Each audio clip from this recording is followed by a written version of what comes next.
Hello, everyone. I'm Professor Geek. Welcome back to the channel. And one of the things I want to talk about for the art tonight is religious-inspired art. So art that's inspired by religious tropes or concepts are commonly used ideas in art. And look at superhero art and how it uses that. Now, this is a huge topic. Obviously, we could be here for days just looking at different art inspired. So maybe you have an idea. That's great. Or maybe you're wondering, well, why didn't he show this? Why didn't he show that? Yeah, there's just too much to show everything. So I've got some specific ones I'll show, and then we'll move along. And maybe I'll do this again. Maybe we'll do a part 2 of this series, and we'll kind of look at the idea. But the idea is, how can art in literature? This is called intertextuality.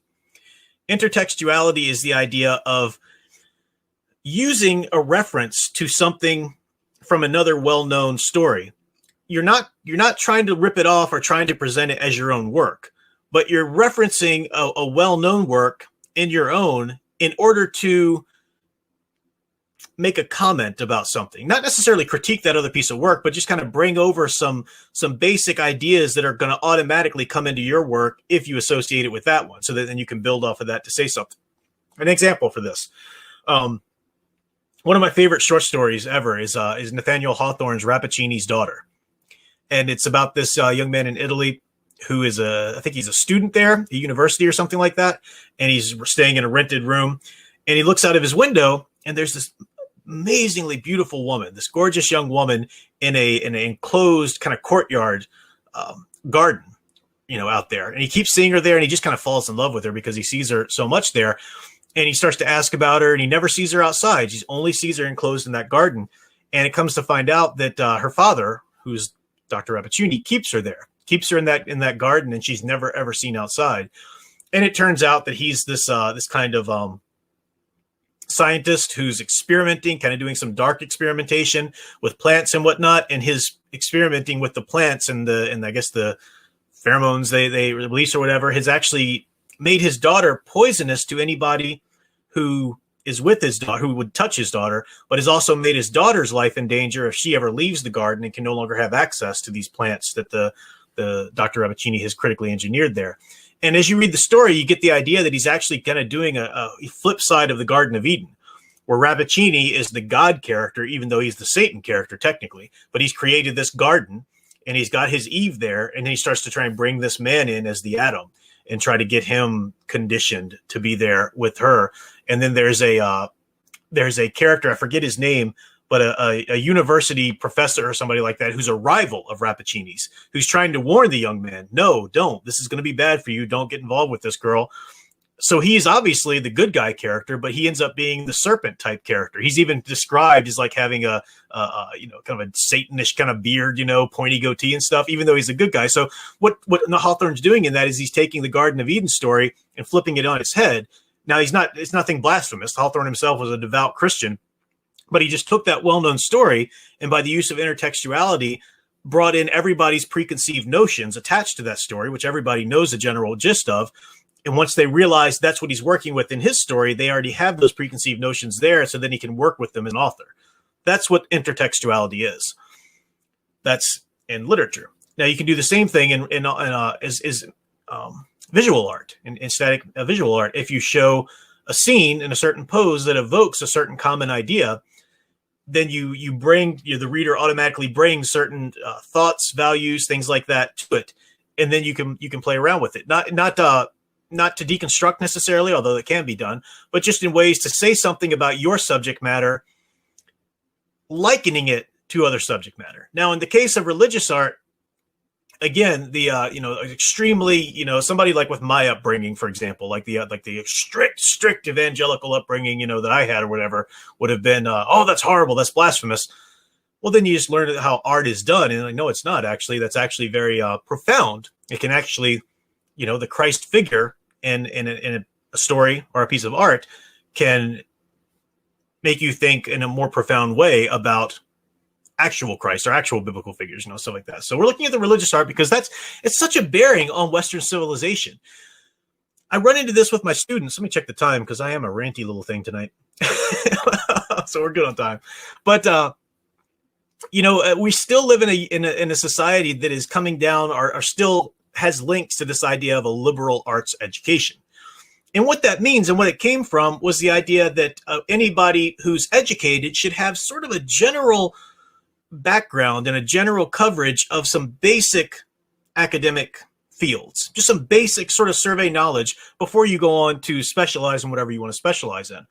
And the idea came from the aristocracy in the 1800s, in that time when people led these lives of leisure in Europe and whatever. And a young man or young lady of culture would be schooled. They'd be able to paint. They'd have languages. They'd know some science, some natural sciences and so forth. They had sort of a general, well-rounded education.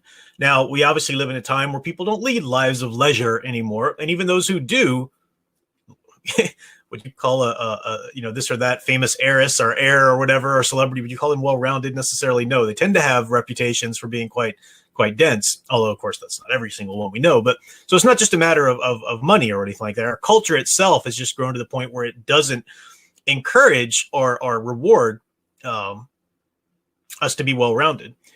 I could really go into this a lot because it's a topic I talk a lot about. It comes from the Pilgrim work ethic that came over, that America was kind of rooted into America, and because of the extreme Calvinist roots that the Pilgrims had and worked from, the idea was that it's not so much let's really work hard to achieve what we want.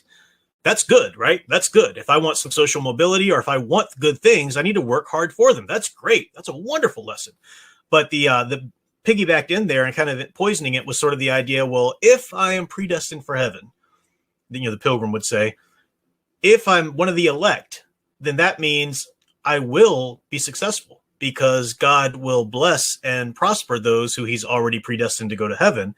Therefore, if I want my neighbors to know that I'm one of the elect, I have to work really hard to make sure I'm prosperous and have all these things, so it's not a really virtuous motivation there. And that's kind of the motivation we have in culture today, work really hard or get these things because of that.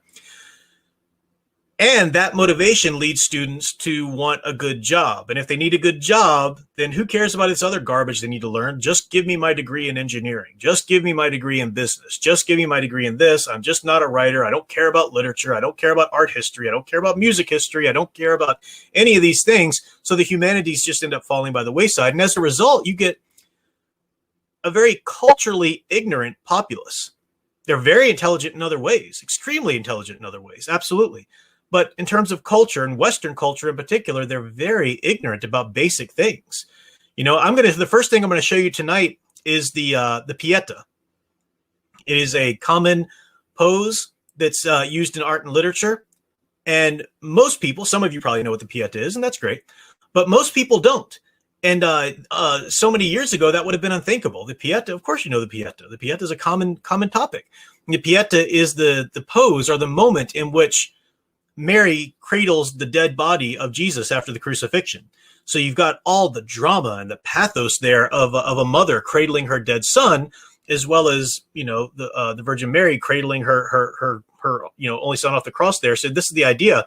So the first image I'll show you here is probably the most famous rendering of the Pieta. It's the one's going to come up most if you do a search for it, but it's Michelangelo's sculpture, the Pieta. Really fascinating work. It's a wonderful piece. You can look at it from different angles and stuff like that and get different images. It's a beautiful piece of Michelangelo's sculpture, great example of his work. But the Pieta, it's an idea. It's an image of Mary, of Mary holding, her son, the dead body of her son. So it's not necessarily just one pose. Here's a painting of the same topic, and this is the Pieta as well. So it's not necessarily the exact same pose from all different angles. I mean, this is a painting which is completely different, So again, you've got, this just has Mary sort of sitting down on a step or on a rocker there, holding the body on her lap. This has Mary more leaned on the ground. You got these little cherubs there and stuff like that. So that's the idea. That's the idea of the Pieta. Famous image that we see quite a bit in art history and in art. So in comic books, we see this quite a bit, actually. The most famous one that we see ever think about is certainly the death of Superman. This was so profound. And, sometimes people like to they like to go all too cool for school when it comes to the topic of the death of Superman. Oh, that was so dumb. It was such a cash grab. I'm so much cooler than to think that was anything, blah, blah, blah. Well, it certainly is true that the Superman comics at the time were lagging in sales. So they decided to do this, but it's not a stupid crash. The idea of the death of Superman is because Superman is a Christ-type figure. And you also get people who are too like, he's not a crazy Moses-type figure. Do you know what Moses is a precursor of Christ. They're linked to the same literary type of story. Stop trying to think pretend to come off as too intellectual. No, yes, he's a Moses type. He's a Christ type. He's a sun god, Apollo-ish type as well. But they all work from the same archetype of that son of God or that chosen one sent to save a people. So it's all the same kind of idea there.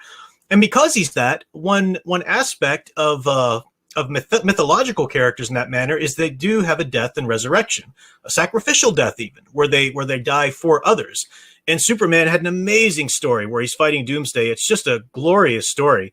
And this is the moment where he didn't try to kill. Superman's not a killer, but Doomsday is somebody who's his equal in strength in every way, and there's no mind to Doomsday. He's just a mindless killer of destruction. So he's going to try and kill as many people as he can. And Superman is this long struggle, and it's really moving. And Superman just takes all of this beating from him and everything like that, to the point where they finally hit each other so hard that the idea is that they both die, or both quote unquote die. I mean, Superman ends up going into what we find out later is just such a deep Kryptonian type coma that he's not technically dead, and that's when he comes back from. But this is an extremely touching scene. Clark Kent as Lois Lane. They had a wonderful story, a wonderful deep relationship, and here we go. That he's asking her in a second, did I save everybody? Are people safe and stuff like that?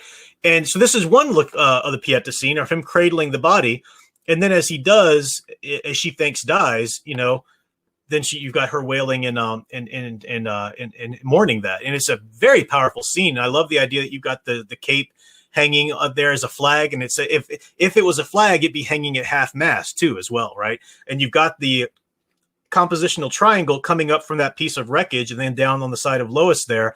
And yet you have the flag standing opposed to the compositional triangle there. It's just a gorgeous piece. It really is a wonderful. The art in that, this is Dan Jurgens, I believe. The art in that was just glorious. So really making use of the Pieta. It's a beautiful, beautiful scene. But the Pieta isn't the only, really quickly, or not quickly, because we still have plenty of time. I'm going to show some other art, religious art inspired pieces here. Oh, nope, sorry. I still have a Superman thing here to talk about. That's right. We're still doing a Christ. Hang on. I'll jump to Marvel in a second. But the Ascension of Christ, a common painting, a common pose, and this is in the Bible in Acts, or in the end of Luke, and then the beginning of Acts 2, where Jesus he's resurrected, he's in his resurrected body, and he gathers his disciples and apostles there, and he ascends into heaven. As a commonly treated topic, commonly treated moment in a lot of religious art. This is Fugel's, if I'm pronouncing his name right, piece, but it's been done by many, many people, and probably most famously in comic books with Superman anyway, it's the glorious cover, Frank Quietly's glorious cover of All-Star Superman, because this was the ultimate story of Superman's kind of quote unquote end, not his death, but an end, but he might come again too. It was a lot of cool parallels, and there's a moment in the end, which is very much like this. It's a wonderful scene, but I love this painting here of Superman. And again, it's not saying that Superman should be worshipped in any way, or Superman is just as cool as Jesus. No, it's just using the characters as a way to rethink and recontextualize certain tropes, whether you're religious or not. It's just sort of an artistic literary thing. But Frank Quietly's art in that one thing was wonderful. I do want to do some analysis in the future of Frank Quietly's Superman in general. Definitely. Okay, so now moving to Marvel and moving to something slightly more recent, Daredevil, the Netflix series.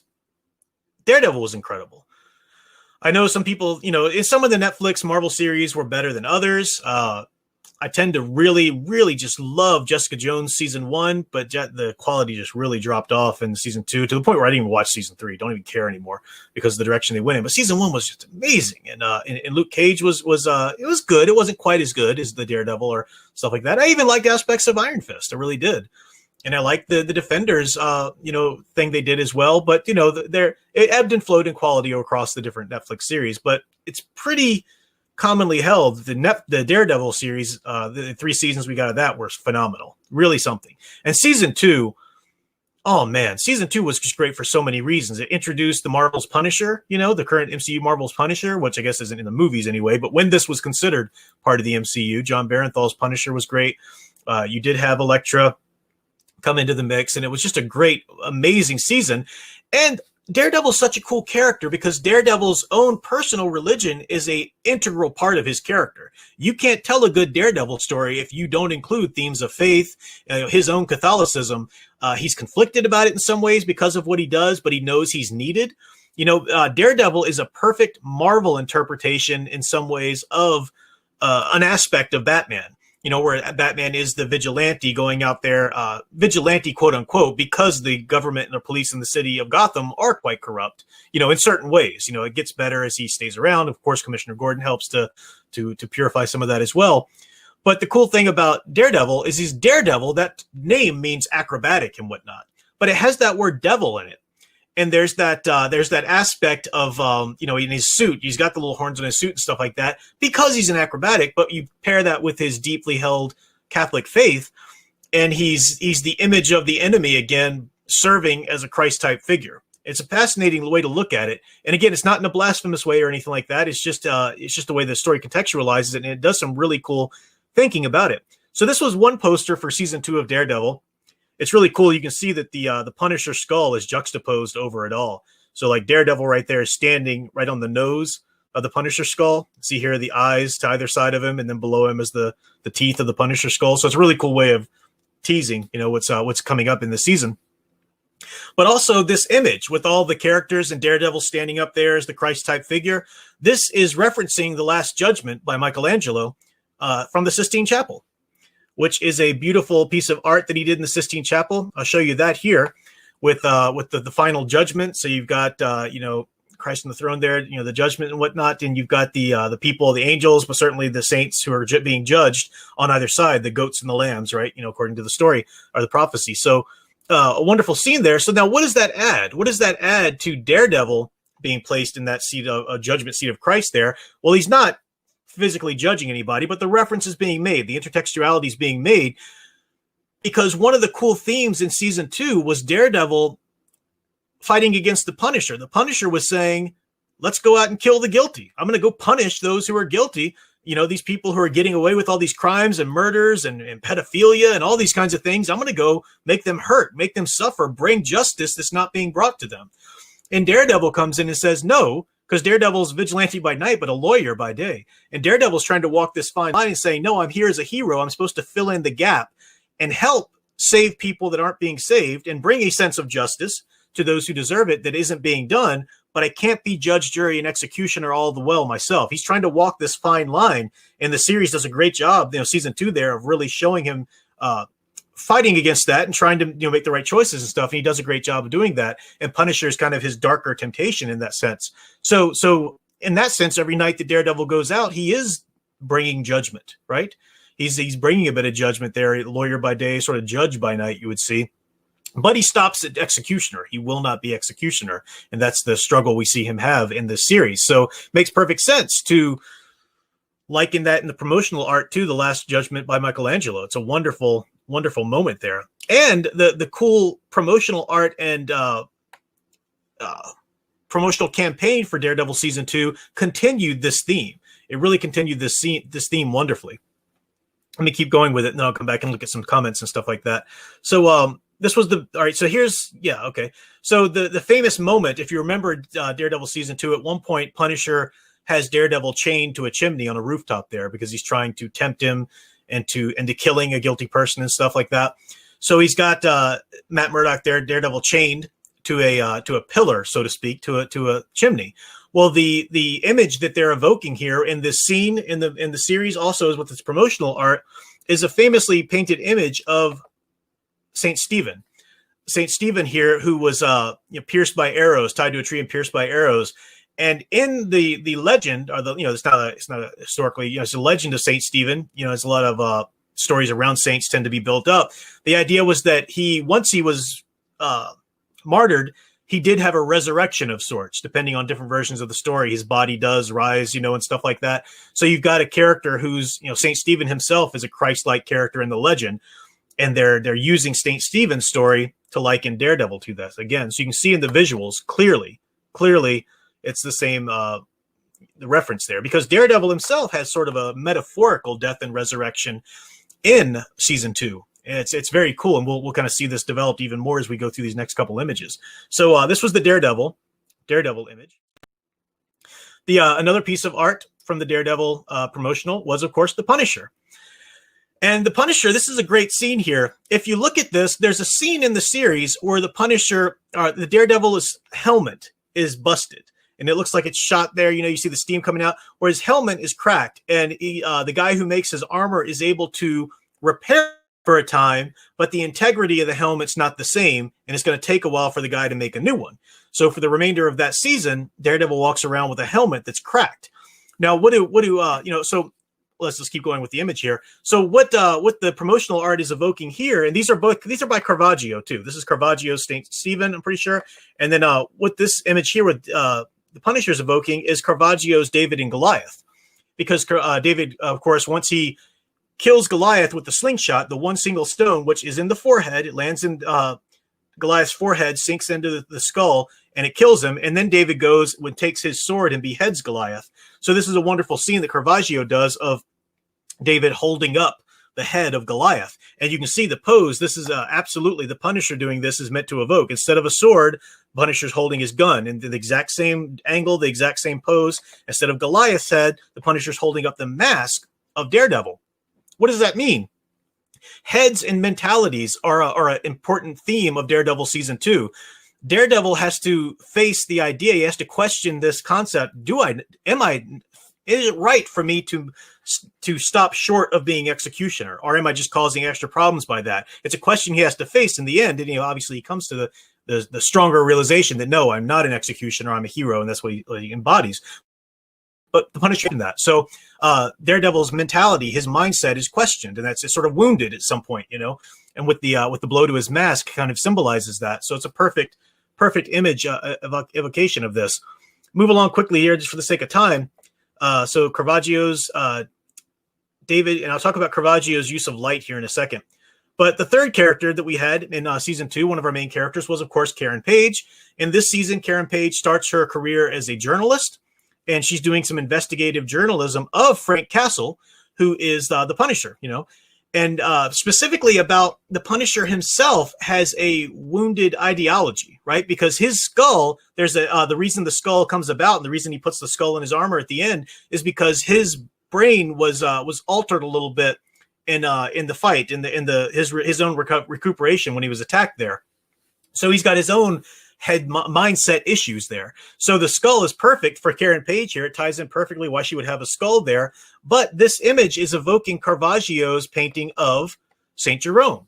St. Jerome here is, he's famous for translating the Latin Vulgate. So translating a modern, in the day anyway, translation of all scripture of the canon. And it was into Latin in the day, which was a more commonly spoken language. And it was a great, thing that he did. It was good. And he's a wonderful saint too. He's the saint that has that, quote that I love so much, which he says, ignorance of scripture is ignorance of Christ. When you have Christians who try to claim all these aspects of their faith, but I need to learn the Bible a little bit more. I don't really know the Bible all that much. Well, ignorance of scripture is ignorance of Christ. You can have both, So anyway, St. Stephen's a great saint. And in this image, you would commonly see a skull in religious imagery, especially with saints, because a skull was a memori, what's it called? Memento mori or something like that. There's a Latin, it's come back around. But the idea is the skull reminds you of your mortality. So it's remember that you will die one day, remember to lead your virtuous life and so forth. So this is the image of St. Jerome. And you see Karen Page is clearly referencing this because she is a writer as well in this season. She's a journalist, and she's chronicling the story of Frank Castle. Now, there's also one more link to Karen Page and St. Jerome. There's a story of St. Jerome. Quite commonly, you'll see a lion pictured with him. Not in this Caravaggio's image, but you'll see a sleeping lion at his feet or something like that. Because one legend of St. Jerome is that he was in the wilderness and he pulled the thorn from a lion's paw. And because he pulled that thorn from the lion's paw, the lion, this ferocious, dangerous animal, was always gentle and loyal and thankful for St. Jerome. It's the same kind of deal with the Punisher in this series. She pulls the quote, the metaphorical thorn from the Punisher's head and giving him some information he didn't have. She kind of becomes an ally, even to the point where in the Punisher series, Karen Page is a part of it. She's in there. She's one that can help him a little bit. And they have this. She's tamed that beast to a certain extent. So just so many wonderful correlations. They obviously knew this from even back when they were writing the scripts, is they were doing this, which is smart. And then they carried it all out for the promotional art to play off of it. So it's just beautiful. It's a perfect way to do it. And I really love that. Season 3, I need to go back and watch season 3 because I never got around to it, but I love Daredevil so much. It was kind of like I was putting it off because I thought they released season 3 after they said they weren't doing any more Daredevil. So it's like, man, if I watch season 3, then it's over. Then I won't have any more, So I do need to go ahead and just watch it. So I've seen it, but I'm sure it'll be wonderful. Look forward to it.